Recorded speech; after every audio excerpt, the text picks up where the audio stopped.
If you're seeing this on your For You page, that means that this message is for you. Take a deep breath and see which card calls to you, the card on the left or the card on the right. If you were drawn to the card on the left, that is the Page of Swords reversed. And if you're drawn to the card on the right, that's the Page of Cups upright. The Page of Swords is saying that you don't feel like you are able to effectively communicate this week, and that's okay. It's reversed, which means you need to spend some time alone and reflect upon this block. You need to understand the block before you can move past it. The Page of Cups wants you to connect to your inner child this week. Do some inner child healing. Connect back to what you loved to do when you were a child, whatever that might be, dancing or playing tag. Connect to your inner child this week and feel the love, baby. Hello, my dear sweet love. If you are seeing this on your For You page, then guess what? This message is for you. Take a deep breath and see which card is calling to you. Was it the card on the left? Or perhaps it is the card on the right. On the left, we have the Seven of Wands reversed. And on the right, we have the Magician reversed. The Seven of Wands is saying that you don't know what the right thing to do is. You're not sure how to move forward. So my question for you is, what is right for you? How can you act in accordance with what is right for you? The Magician reversed is saying that you don't even know where to start. You don't know where to begin. You don't know how to begin. And that's okay. Your only job this week is to sit with the resistance that you are feeling and to seek to understand where it's coming from. All right, this one goes out to the future tarot readers of America, the world. You do not need to be gifted your first tarot deck. And I mean, I don't know about you, but buying myself stuff feels like a gift every time. So if you feel called to the tarot, buy yourself a deck. Start playing with it. Start learning it. It is not something that is for the select few. It is for everyone. So if you feel called to read the cards are calling to you as well, my dear. Hi kids, it's me, your kooky Aunt Jasmine, and today I'm going to talk about 1 card and 3 card spreads. So the 1 card spread is basically just the daily draw, pulling 1 card a day. If you are a beginner or even an expert, this is a great way to make a connection with your deck, to get used to the imagery, and to incorporate it into your day-to-day life. Basically, you just pull a card at the start of your day and you keep it with you, either in your mind or physically with you, and see what lessons you learn about it. 2 card spreads don't really do much, but 3 card spreads can do a lot, and it's only 3 cards. You can do past, present, future, mind, body, soul. You can do me, them, us. You could just pull 3 cards and just let them speak to you on their own. But yeah, I would forgo 2 card spreads and go right to 3 card spreads, as well as doing daily draws if you want to get used to working with your deck and working with the cards and understanding their symbolism and strengthening your intuition. Okay, so we all know what a daily draw is, right? You wake up in the morning, shuffle the cards, pick one. Instead of just thinking like, this is my vibe for the day, this is the omen for the day, think this is the lesson for the day, and then go out and search for that card. For instance, when I was doing this, I pulled the Queen of Cups, and then I went to a yoga class that morning, and it wasn't until after the yoga class that I was like thinking about the Queen of Cups again, you know, keeping my eyes out for her. And then I was like, oh, I thought I would see an aspect of myself, but no, it was my yoga instructor. And, you know, my relationship to the Queen of Cups has forever been changed from that little experiment. So I definitely suggest doing that. It's also great to add tarot to your day-to-day life. So 10 out of 10 would recommend to a friend, aka you. You're my friend. Hi. How you doing? Hi kids, it's me, your kooky Aunt Jasmine, and I'm going to talk about tarot cards today. So rote memorization is not the key. Exploration is the key to understanding the cards. And that's because there is a certain amount of memorization that is key for most people in order to help them to ignite their intuition in a reading. Because intuition is the key to being a good tarot reader. So here are the 2 things that I think you should do. First and foremost, read as much literature as you can. Online, physical books. Everybody has different interpretations, and they're going to hit you in different ways and inspire you in different ways. The other thing you should be doing is relating the tarot to your own life. Keep a journal. If you're a spiritual bitch, you need to be doing this anyway.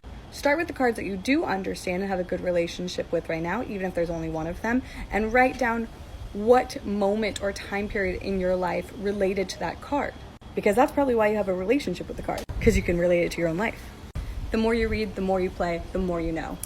Hey kids, it's your kooky Aunt Jasmine, and today I'm going to teach you how to do a very quick and easy love reading for yourself. Also, sorry it's always so echoey in here. I need more furniture for my home office. Anyway, grab your deck and start shuffling.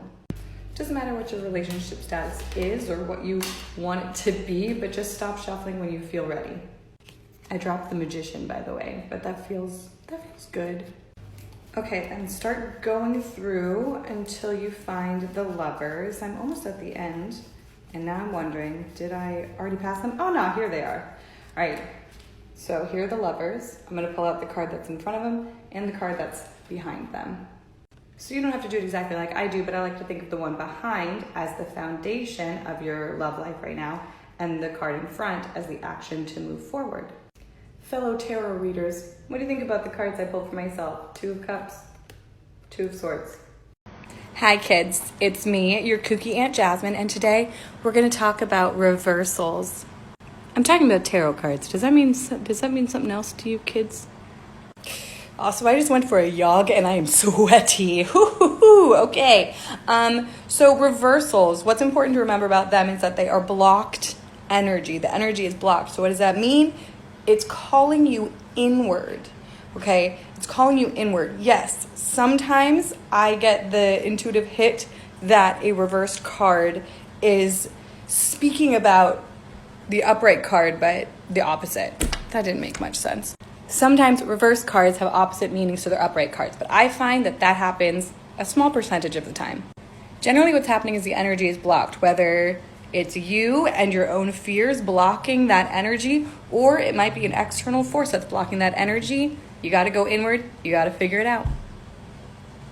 Hi kids, it's me, your spooky Aunt Jasmine, and I want to know what tarot cards you can't read. What tarot cards are hard for you? What tarot cards do you just not understand? You're like, I get all these other ones over here, but the energy of this one, I don't know, it's blank, it's nothing, I'm not getting it. I want to know which tarot cards you struggle with. I will be explaining some of them in video form, so that's why I'm doing this. So yeah, tell me what tarot cards you struggle with. I talk about astrology on here all the time, but hi, I'm first and foremost a tarot reader. Okay, so the shortest and most correct answer is use your intuition. But I think it's going to help you to listen to your intuition if I give you this tidbit of information. The court cards don't always represent people. They are personalities. Your cat can have a personality, your car can have a personality, the company you work for can have a personality. It's true that they often represent people, but they definitely don't always represent people. So anytime you pull a king or a queen together, it's liable to mean something completely different. And really the only way to know that is to trust yourself. So are these cards talking about me and my boss? My brother and his dog? Me and my relationship to the city that I live in?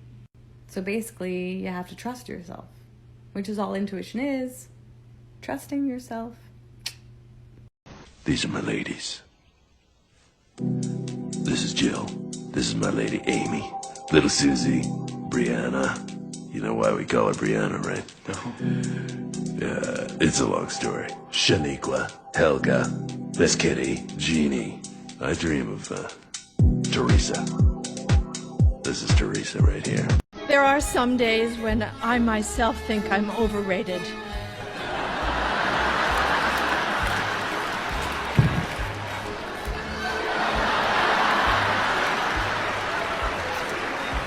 But not today. Are you playing with God? Are you playing with sin? Are you playing Christianity? No, we're playing Uno!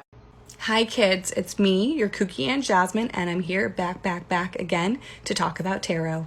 Today we're hanging out with one of my favorite dudes, the Emperor. The emperor gets a really bad rep, and everyone just blames the toxic masculinity of this world on the emperor, but it is not the emperor's fault. What are you going to do when you ask the tarot deck, how do I connect to my spirit guides right meow? And you get the emperor. You're going to call it the patriarchy? Hey, are you there? Are my spirit guides there? So my interpretation of the emperor is mixed with my knowledge as a numerologist and the number 4, and stuff that Lindsay Mack of Tarot for the Wild Soul has said. In my mind, the emperor is a redwood tree, takes its time to grow, does not apologize whatsoever for the space that it takes up, and knows that it deserves to take up space. The emperor is your invitation to take up space in this world. Hi kids, it's me, your kooky Aunt Jasmine, and today we're going to get a little tarot lesson. Have you heard of my friend, the Hierophant? So, traditionally, you will read about the Hierophant being like a priest or something. You know, someone who is of authority in a religion. And that's really inaccessible for a lot of people. So what is the Hierophant really? The Hierophant, see down here? Those are the keys.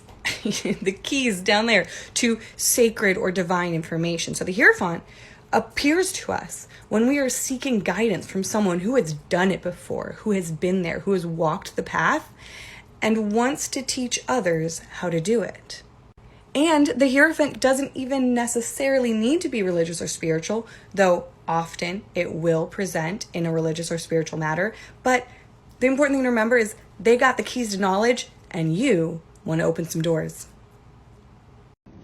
Hi kids, it's me, your kooky Aunt Jasmine, and today we're talking about my friend, Justice. I actually did have a friend named Justice once. This is my series where we talk about certain cards that have traditionally been taught in very limiting ways. So justice is usually thought of as the justice system and the laws of man, but that really doesn't clear things up and doesn't work in a lot of instances. I won't lie, it took me a while to finally realize what justice means, and what I figured out is that justice is about how we create our reality. Through our actions, through our thoughts, through the words that we say, the things we continue to do and the way we continue to show up in the world creates the world around us. We are more in control than we think. This is a card of inspired action. This is a call to action to create the reality that you want. Baby! Hi, it's me, your kooky Aunt Jasmine, and welcome to my new series where we talk about the court cards as people in 2020. First up, we got the Page of Wands. This is everybody who adamantly denied COVID, claimed it was a hoax, and then got COVID. Okay, next up is the Knight of Wands, and this is people who seriously quarantined unless they were getting laid. Okay, the Queen of Wands is every out-of-touch celebrity in their mansions that thought that singing a John Lennon song to us would make anyone feel better. Okay, and no offense, but the King of Wands is every Trump supporter, neo-Nazi, Proud Boy, and domestic terrorist that were very loud and proud this year. Anyway, were either of those you? Tag yourself in the comments. Hi, it's me, your kooky Aunt Jasmine. It's time for another episode of Court Cards as People in 2020. Up first is the Page of Cups. This is everyone who put on roller skates for the first time in at least 10 years this year. The Knight of Cups is everyone who was really pushing for being on Zoom calls together, even past the point where anyone cared about Zoom. The Queen of Cups is every parent who has had not one single break from their children all goddamn year. The King of Cups is everybody who decided to go to therapy this year. Honestly, good choice. Bless you. Were any of those you? Tag yourself in the comments. Hi kids, it's me, your kooky Aunt Jasmine. It's time for another episode of Court Cards as People in 2020. First up is the Page of Swords. This is everyone who posted an insane amount onto their Instagram stories in June, but now never talk about racial injustice on the internet. The Knight of Swords is everyone who got way into conspiracy theories this year. The Queen of Swords is everyone who didn't celebrate a holiday with their family this year, much to their family's dismay. And the King of Swords is Dr. Fauci, and only Dr. Fauci. Anyway, you know what to do.